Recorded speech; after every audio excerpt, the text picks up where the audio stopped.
नमस्कार साथियों, Delhi police constable परीक्षा 2008 के मैथ के प्रीवियस ईयर क्वेश्चनों की बात करेंगे आज। पहला क्वेश्चन दे रखा है हमें, किसी कक्षा में 41 छात्र हैं जिनकी औसत आयु 16 वर्ष, 3 महीने पश्चात 17 वर्ष हुआ है। 19 वर्ष के दो छात्र कक्षा से निकल जाने तथा 20 वर्ष के एक छात्र के शामिल होने से कक्षा के छात्रों की औसत आयु कितनी होगी। ऑप्शन दे रखा है, पहला ऑप्शन दे रखा है हमें 16 वर्ष से कम, दूसरा ऑप्शन दे रखा है 16 वर्ष, तीसरा ऑप्शन दे रखा है 16 वर्ष से अधिक तथा 20 वर्ष से कम, तीसरा ऑप्शन दे रखा है 20 वर्ष। तो प्यारे विद्यार्थी, इस प्रकार के प्रश्नों को हम सरल करते हैं और आंसर निकालते हैं। जैसा कि इनका हल देखते हैं।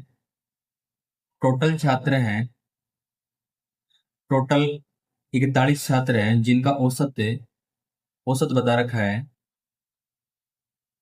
16 वर्ष। 3 महीने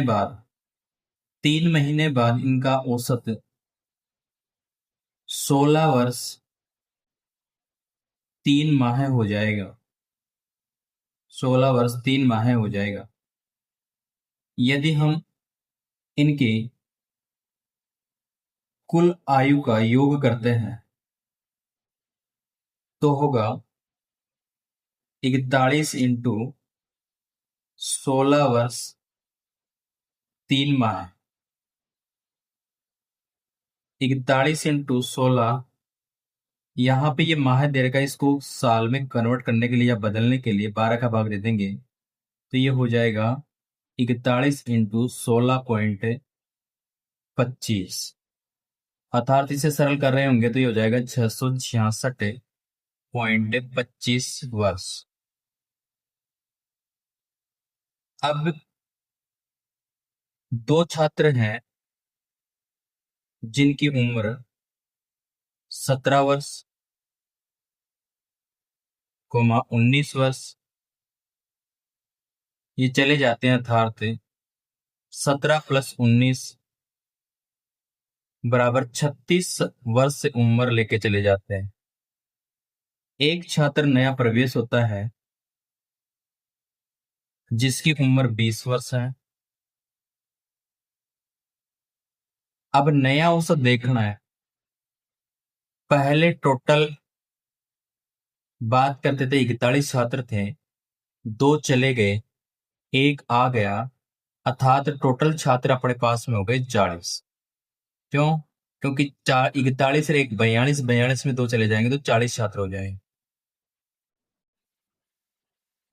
औसत आयु 40 छात्रों पे निकलेगी। 40 छात्रों पे औसत आयु निकलेगी, अर्थात हम ये देखते हैं कि टोटल पहले आयु थी इनकी 666.25। जाने वाले छात्रों की उम्र थी 36 साल, आने वाले छात्रों की उम्र थी 20 साल। ये तो टोटल इनकी उम्र हो गई। टोटल कितने छात्रों पे हम कैलकुलेट करेंगे, गणना करेंगे, 40 छात्रों पे गणना करेंगे तो ये यहाँ पे से सरल कर रहे होंगे तो 666.25 और यहाँ पे इसे सरल कर रहे होंगे तो -16/40 और ये 666 में 16 जाएंगे तो 650.25/40। अगर इसे हम भाग देके सरल कर रहे होंगे तो अपना जो आंसर आएगा वो आएगा 16.26 वर्ष। अब हमें ये देखना है कि ये जो औसत आयु बता रखी है वो किस ऑप्शन में है। पहला ऑप्शन बता रखा है हमें 16 वर्ष से कम, दूसरा ऑप्शन बता रखा है 16 वर्ष, तीसरा ऑप्शन बता रखा है 16 वर्ष से अधिक व 20 वर्ष से कम, चौथा ऑप्शन बता रखा है 20 वर्ष। अर्थात इन ऑप्शनों में से 16 वर्ष 26 वर्ष बता रखा है तो अपना सी ऑप्शन सी हो जाएगा, 16 वर्ष से अधिक तथा 20 वर्ष से कम। इसी क्रम में दूसरा क्वेश्चन था, 10 मीटर प्रति सेकंड की गति से चल रही कार 81 किलोमीटर की दूरी तय करने के लिए कितना समय लेगी। ऑप्शन था 2 घंटे 20 मिनट, दूसरा ऑप्शन था 2 घंटे, तीसरा ऑप्शन था 2 घंटे 15 मिनट, तीसरा ऑप्शन था 2 घंटे 30 मिनट। तो प्यारे विद्यार्थियों, हम देखते हैं, इसका सॉल्यूशन करके देखते हैं। जैसे ये बता रखा है 10 मीटर प्रति सेकंड, इस मीटर प्रति सेकंड को हम किलोमीटर प्रति घंटे में बदलेंगे तो 18/5 से गुणा कर लेंगे तो ये गुणा करने पे ही आएगा, ये कट जाएगा 5 दूनी 10, यानी कट जाएगा, ये 2 बार कट जाएगा, 36 किलोमीटर प्रति घंटा हो जाएगा। अब हम देखना चाहिए चाह रहे हैं कि हमें दे रखा है, टोटल डिस्टेंस बता रखी है 81 किलोमीटर बता रखी है, और टोटल टाइम हम सॉरी स्पीड बता रखी है हमें 36 किलोमीटर प्रति घंटा, और हमें टाइम पता करना है। तो टाइम निकालने के लिए हम जानते हैं कि टाइम बराबर होता है डिस्टेंस अपॉन स्पीड। तो डिस्टेंस दे रखी है हमें 81 और स्पीड दे रखी है 36 किलोमीटर प्रति घंटा। ये 9 से डिवाइड हो रहा है, ये 9 बार, और ये 9 से डिवाइड हो रहा है, ये 4 बार। अगर इसे सरल कर रहे होंगे तो जैसे सरल करेंगे तो मिश्र भिन्न बनाएंगे तो 4 दूनी 8 और बच गया कितना 1। अगर इसे पूरा समय देखने के लिए तो 2 घंटे, और यहाँ पे बात करें 1/4, इसको मिनट में चेंज करेंगे तो 60 से गुणा कर लेंगे, और ये 60 से कट जाएगा कितनी बार, 15 बार। अर्थात अपना ये 60 से गुणा करने का मतलब है कि मिनट में चेंज हो जाएगा। तो ये अपना जो सही आंसर आ जाएगा 2 घंटे 15 मिनट। अर्थात ये किसी ऑप्शन में होगा वो सही होगा, और ये ऑप्शन अपना दे रखा है सी, अर्थात अपना सी ऑप्शन सही होगा। अर्थात सही उत्तर जो होगा वो सी ऑप्शन सही माना जाएगा। हटा। तीसरा क्वेश्चन है, एक पार्टी में समाप्त होने पर कुल 28 से 12 हाथ मिलाए जाते हैं। यदि पार्टी में उपस्थित प्रत्येक व्यक्ति अन्य सभी व्यक्तियों से हाथ मिलाता है तो पार्टी में शामिल होने वाले व्यक्तियों की संख्या ज्ञात कीजिए। यदि एक व्यक्ति सभी व्यक्तियों से हाथ मिलाता है तो इस प्रकार के लिए एक फॉर्मूले का इस्तेमाल करते हैं। ये फॉर्मूला होता है, यानी कि प्रत्येक के 2 व्यक्ति हाथ मिलाते हैं n व्यक्तियों से, तो ये होता है C2n। इसका जो फॉर्मूला बनेगा वो होगा, यहाँ भी बात करें n-1 बटे में 2। और यहाँ पे देखिए बात करें कि इसका जो आंसर बता रखा है हमें 28 बता रखा है, 28 बता रखा है। हम ऑप्शन रख रख के चेक करेंगे, तो अगर इस प्रकार के ऑप्शनों में यदि हमें किसी में आंसर अगर 28 मिलता है तो वही अपना आंसर सही माना जाएगा। जैसे मैं 56 रखता हूँ तो 56 ये -1 करता हूँ तो बटे में 2 रखता हूँ तो बहुत बड़ी वैल्यू चली जाएगी। 14 बटे और ये 14 -1 यानी 13 करता हूँ तो यहाँ पे 7 को गुणा करते हैं, 13 7 91, ये भी गलत हो जाएगा। ये 8 रखता हूँ, 8 रख के सरल करता हूँ, जैसे 8 रख के सरल करता हूँ इसे, फिर 8 रखा और 8 -1 किया और बटे में 2 लिखा, और ये अपना जांच करने पे 8 में यदि 2 से काटते हैं तो ये कटता है 4 बार, और 8 में से 1 चला जाता तो 7, और 7 को जब 4 से गुणा कर रहे होते हैं तो 28 आ जाता है। अर्थात अपना सही ऑप्शन हो जाएगा सी। चौथे क्वेश्चन की बात करते हैं। एक व्यक्ति 1 किलोमीटर नाव चलाने के प्रवाह की दिशा में 15 मिनट तथा प्रवाह की विपरीत दिशा में 20 मिनट लेता है, तो प्रवाह का वेग कितना होगा। 1 किलोमीटर, 3/4 किलोमीटर प्रति घंटा, 1/4 किलोमीटर प्रति घंटा, आधा किलोमीटर। तो हम जानते हैं कि प्रवाह की दिशा में नाव तथा वाटर दोनों की दिशा में ये 1 किलोमीटर जाता है 15 मिनट में, और मिनट को यदि हम मिनट को घंटे में चेंज करना चाहें तो 60 का भाग दे देंगे, तो ये 60 चले जाएंगे ऊपर, तो ये बन जाएगा 60/15, अर्थात अपना जो आएगा यानी कि 4 आ जाएगा। और ये तो हो गई अपनी धारा की दिशा में। धारा के विपरीत दिशा में होगा B - W। 1 किलोमीटर चलता है 20 से मिनट में, और मिनट को घंटे में चेंज करने के लिए 60 का भाग दे देंगे, तो ये हो जाएगा 60/20, अर्थात ये हो जाएगा 3। तो हमें ये पता चल गया कि B + W धारा की दिशा में 4 किलोमीटर प्रति घंटा, धारा की विपरीत दिशा में 3 किलोमीटर प्रति घंटा। हमें पता करना है प्रवाह का वेग कितना होगा, अर्थात यानी कि धारा का वेग पूछा है या प्रवाह का वेग पूछा है, W का मान पूछा है। तो कैसे करना होता है, तो यहाँ पे ये माइनस और ये प्लस और ये माइनस, तो B से B कट रहा होगा, तो ये 2W आ जाएगा। 2W बराबर हो जाएगा ये 1, अर्थात W बराबर होगा अपना 1/2, 1/2 किलोमीटर प्रति घंटा। यही धारा का वेग होगा, तो अपना ऑप्शन डी सही हो जाएगा। तो सही उत्तर अपना डी। बात करते हैं अगले क्वेश्चन की। एक व्यक्ति 5,000 रुपए का निवेश से एक व्यापार शुरू करता है। उसे पहले वर्ष 10% का घाटा, दूसरे वर्ष व तीसरे वर्ष से क्रमशः 10% तथा 20% का लाभ होता है, तो उसे तीसरे वर्ष के अंत में उसे वास्तविक लाभ कितना होगा। प्यारे विद्यार्थी, इस प्रकार के प्रश्नों के लिए तो हम पहले देखते हैं प्रेजेंट और फ्यूचर। जैसे कह रखा है कि ये 10% का मीनिंग होता है अपना 1/10, और 20% का मीनिंग होता है अपना 1/5। ये पहले वर्ष क्या हुआ, 10 से ये 9 हो गए, 1 रुपए का नुकसान हुआ। फिर बाद में कर रखा है दूसरे वर्ष में फिर 10 से 11 हुआ, 1 रुपए का फायदा हुआ है। तीसरे वर्ष में ये बोल रहा है 20% प्रॉफिट। 20% प्रॉफिट का मतलब 5 रुपए से 6 रुपए हो रहा है। अगर इसे हम कैलकुलेट कर रहे होंगे तो ये टोटल बन जाएगा 500 और ये बन जाएगा अपना 5,900, 5,094 ये बन जाएगा। लेकिन वास्तविक रूप से हमें 500 नहीं दे रखे, 5,000 रुपए दे रखे हैं। इसे सरल करने के लिए, बनाने के लिए, 5,000 बनाने के लिए 10 से गुणा करने पड़ेंगे और उससे अगर ये 10 से गुणा करेंगे तो इसको भी 10 से गुणा करेंगे तो ये पड़ जाएगा 5,940 रुपए। अब 5,000 रुपए की वस्तु 5,940 रुपए में बेची जाती है तो कितना प्रॉफिट हो रहा होता है, 5,940 माइनस 5,000 अर्थात हमें 940 रुपए का प्रॉफिट हो रहा होता है। और ये भी पूछा था कि उसका वास्तविक लाभ कितने रुपए का है, तो वास्तविक लाभ है उसका 940 रुपए। छठा क्वेश्चन ये है, यदि एक संख्या किसी दूसरे संख्या जो 40 से 4 कम है से 5 गुना बड़ी है तो वह संख्या क्या होगी। प्यारे विद्यार्थी, ये बताया गया है कि इससे एक संख्या है, ये पहली संख्या है दूसरी संख्या से, यानी कि दूसरी संख्या के बारे में ये कहा है कि दूसरी संख्या जो 40 से 4 कम है, तो 40 से 4 कम अर्थात कितना है, 36 है। और फिर बताएं यदि एक संख्या किसी दूसरी संख्या जो 40 से 4 कम है से 5 गुना बड़ी है, तो 5 गुना इससे बड़ी है, अर्थात ये 5 गुना बड़ी है, इसका मतलब 5 से गुणा कर रहे होंगे, तो 36 को हम 5 से गुणा कर रहे होंगे तो 180 आ जाएगा। अर्थात वह संख्या क्या होगी, वह संख्या 180 होगी। बात करें सातवें क्वेश्चन की, दो संख्याओं का महत्तम समावर्त 24, लघुत्तम समावर्त 136, तो इन संख्याओं का गुणनफल क्या होगा। तो हम ये जानते हैं कि प्रथम संख्या इंटू द्वितीय संख्या बराबर होता है अपना लसे इंटू मैसे, लसे इंटू मैसे। अब बता रखा है इन दोनों संख्या का गुणनफल पूछा है, अर्थात हमें लसे और मैसे का गुणनफल पूछा है। तो मैसे का मान दे रखा है हमें 24, जबकि लसे का मान दे रखा है हमें 136। जब इसको गुणा कर रहे होंगे तो ये अपना आएगा आंसर 3264। अर्थात प्रथम संख्या तथा द्वितीय संख्या का जो गुणनफल होगा वो 3264 होगा। अपना ऑप्शन कौन सा है, ए। बात कर रहे हैं केवल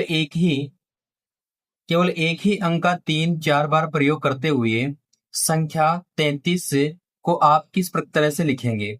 तो हम ऑप्शन से इसको चेक करेंगे। पहला ऑप्शन ये कह रखा है 3 का cube plus 3 square plus 3 plus 3। अगर इसे सरल कर रहे होंगे तो 3 का क्यूब 27 प्लस 9 प्लस 3 प्लस 3, 27 और 9 हो गए 27 और 9 36, 36 और 3 हो गए 39, 39 और 3 42, अर्थात ये ऑप्शन गलत हो जाएगा। दूसरे ऑप्शन की बात कर रहे होंगे तो ये 3 3 9, 3 3 9, 3 3 9 प्लस 3, 9 3 27, 27 और 3 हो गए 30, अर्थात हमारा आंसर होना चाहिए 33, लेकिन ये भी गलत हो जाएगा।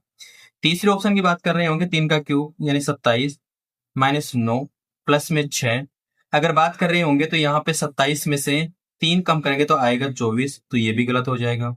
बात करें यहाँ पे डी ऑप्शन की तो 3 का क्यूब कितना 27 और यहाँ पे 3 प्लस 3 अर्थात 27 से 3 30, 30 से 3 33, अर्थात हमें यही चाहिए था। ऑप्शन अपना डी आंसर सही हो जाएगा।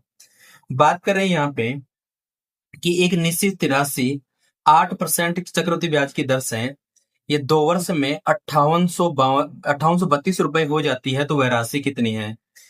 तो 8% की वैल्यू है पड़ी, 8% को हम लिख सकते हैं 8/100, अर्थात 4 के पार्ट से कैलकुलेट कर रहे होंगे तो 2/25, ये 4 के पार्ट से कट जाएगी, 4 दूनी 8, 25 चौके 100। अर्थात हम जानते कि 25 रुपए हैं वह 27 रुपए हो गए, 25 रुपए हैं वह 27 रुपए हो गए, अर्थात ये 625 रुपए हैं वो 729 रुपए हो गए। तो हमें ये दे रखा है कि यहाँ पे मिश्र धन कितना है, ये मिश्र धन बता रखा है हमें 5832 रुपए बता रखा है। 729 यूनिट की वैल्यू 5832, अर्थात इसका कितना मल्टीपल है, 8 मल्टीपल है। अगर इसका 8 मल्टीपल कर रहे होंगे, 8 मल्टीपल कर रहे होंगे तो अपना आंसर आ जाएगा 5000 रुपए। अर्थात हमारा जो प्रिंसिपल होगा, ये मूलधन होगा, वो कितना रुपए होगा, 8000 रुपए होगा।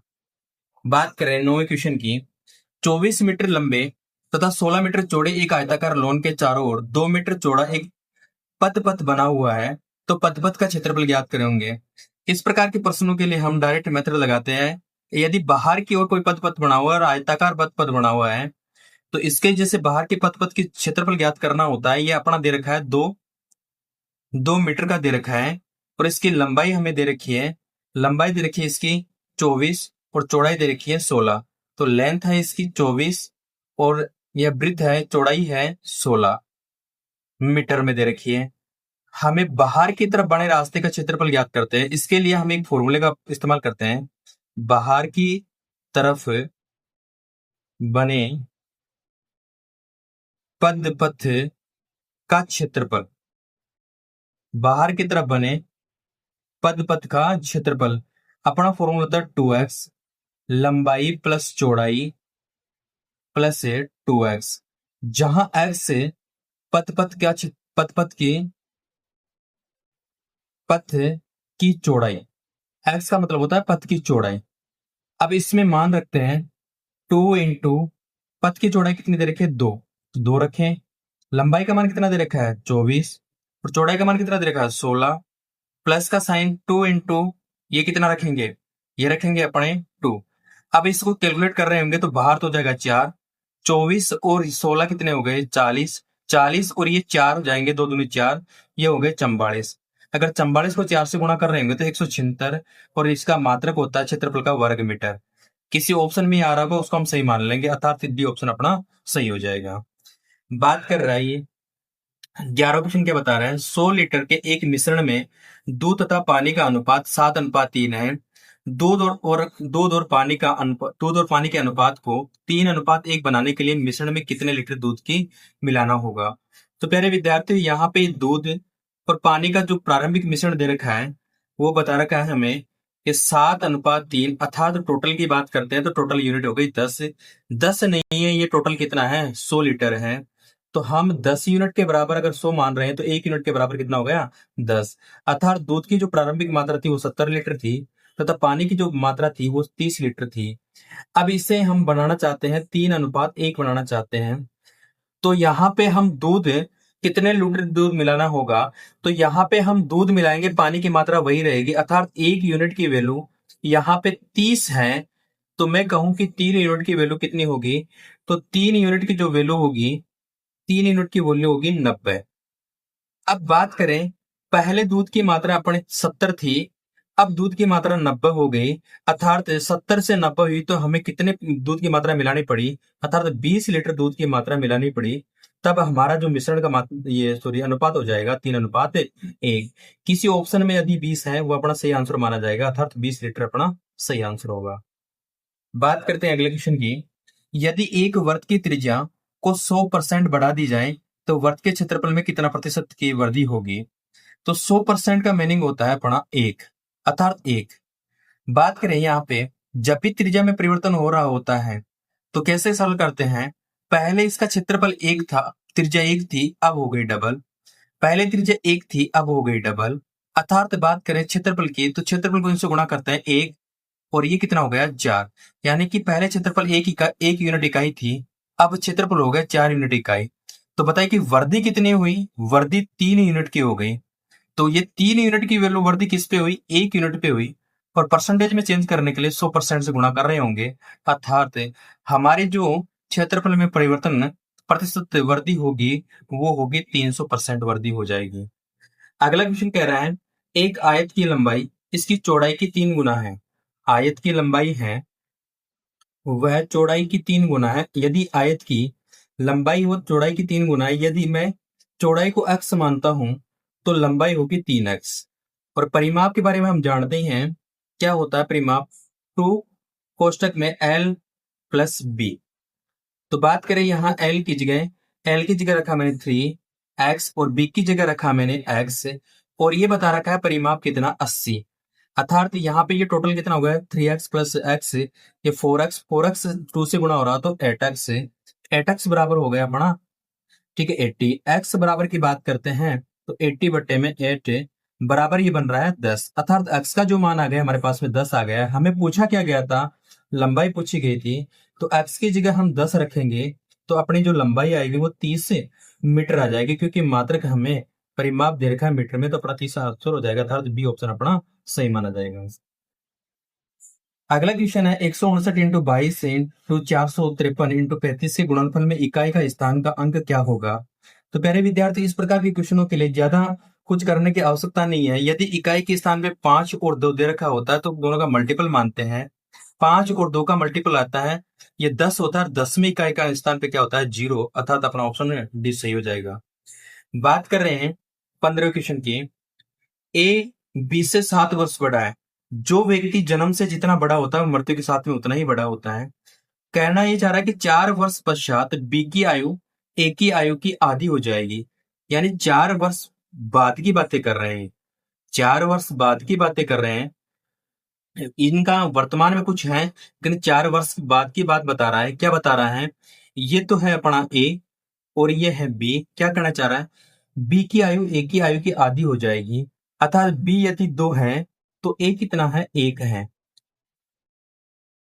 सॉरी, यहाँ बी की आयु ए की आयु की आधी हो जाएगी। यदि ए 2 है तो बी हो जाएगा 1, अर्थात दोनों के बीच में आयु का अंतर देखते हैं तो ये कितना आ रहा है? 1 आ रहा है। वास्तव में ये देखे 1 थोड़ी आ रहा है, 1 नहीं है। यहाँ ए बी से 7 वर्ष बड़ा है तो 7 वर्ष से 1 के बराबर 7 है, तो 2 के बराबर कितना होगा? 14 वर्ष। और यहाँ पे 1 के बराबर हो जाएगा 7 वर्ष हो जाएगा। अगर मैं कहूं कि ये आयु कब की है, ये 4 वर्ष बाद होगी, तो अगर मैं कहूं कि वर्तमान में ये तो कितने साल का होगा, तो 4 हम कम कर रहे होंगे तो ये वर्तमान में होगा 3 वर्ष का। और इसमें यदि हम 4 कम कर रहे होंगे तो ये कितने का होगा? 10 वर्ष का। अर्थात तो वर्तमान में ए तो है 10 साल का और बी है 3 साल का। अगर इन दोनों की आयु का योग पूछा है, इन दोनों की आयु का योग कितना होगा, तो 10 से प्लस से 3 कर रहे होंगे तो कितना होगा? 13 वर्ष। जिस किसी ऑप्शन में यदि 13 होगा वही अपना सही आंसर माना जाएगा, अर्थात अपना उस ऑप्शन डी सही माना जाएगा। इस प्रकार के प्रश्नों के लिए हम अगली सीरीज लेके आएंगे। नमस्कार, धन्यवाद, जय हिंद, जय भारत। एक जोड़ना है वर्ड।